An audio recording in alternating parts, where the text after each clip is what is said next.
as we witness our fave volleyball teams fight hard for redemption or follow through with their good momentum, we also follow them here with our favorite fun UAAP goals. Welcome to Upfront. Ako si Janina Chan. At ako si Tours Daza, and today we're going to be accomplishing some serious biking goals here at the bike playground in Quezon City. Janina, I haven't rode a bike since high school, so sobrang excited ako. What about you? Kaya natin yan, I feel. Especially na mukhang napakadali. Yeah, very chill. The last time I rode a bike, parang cycling classes lang. So it's the stationary. exact opposite. Yes. Pero But, let's see. you know, Kaya natin yan. Kaya, sobrang kaya.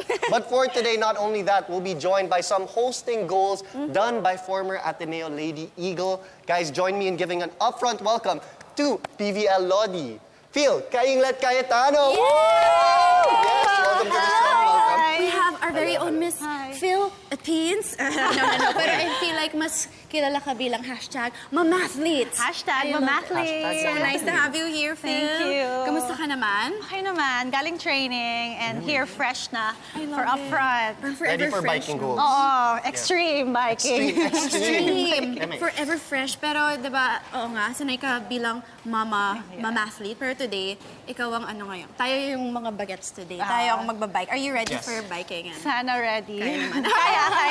Okay. Laban. Well, we also know every season, no, talagang our athletes, ang ating mga volleyballs, they always step it up. So what do you think about season 81 this time? Well, this volleyball season has been intense. Mapapansin mo there's a fire in each player, in each team to prove themselves na deserving talaga sila sa crown. I love it. Does it bring back lots of memories when you watch them? Oo naman. Sarap talaga manood ng UAP. Oh, I love volleyball. it. Well, we're making more memories today. Wow, love it.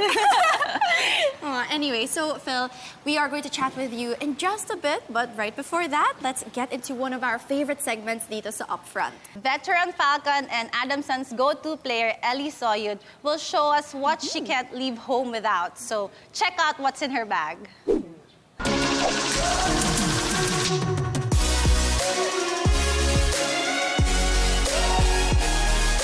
Hi, I'm Ellie Soyd from the Adamson Lady Falcons, and I'm gonna show you what's inside my bag. So, first item is my knee support. Kailangan ko siya dun sa dalawang knees kasi laging masakit para iwasan yung injury. Yeah. Hindi naman tear, parang ano lang, ni reconstruct lang.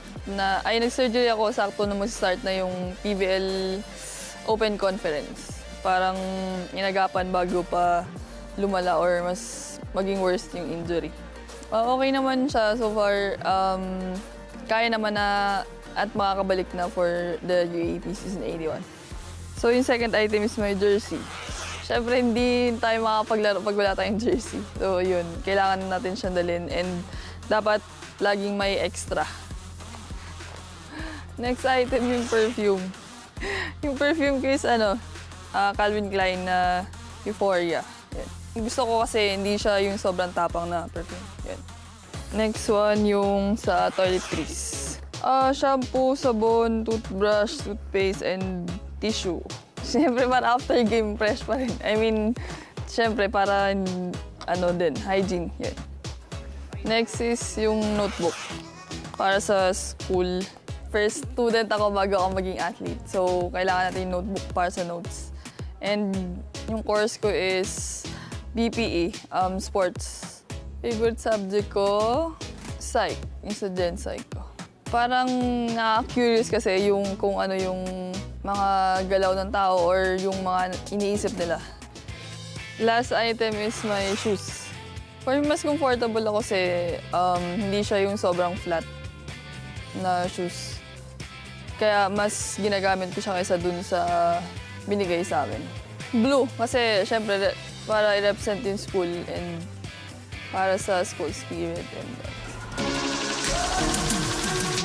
ito na lahat ng laman ng bag ko, onti lang siya. Kasi hindi ako yung madaming binibit-bit.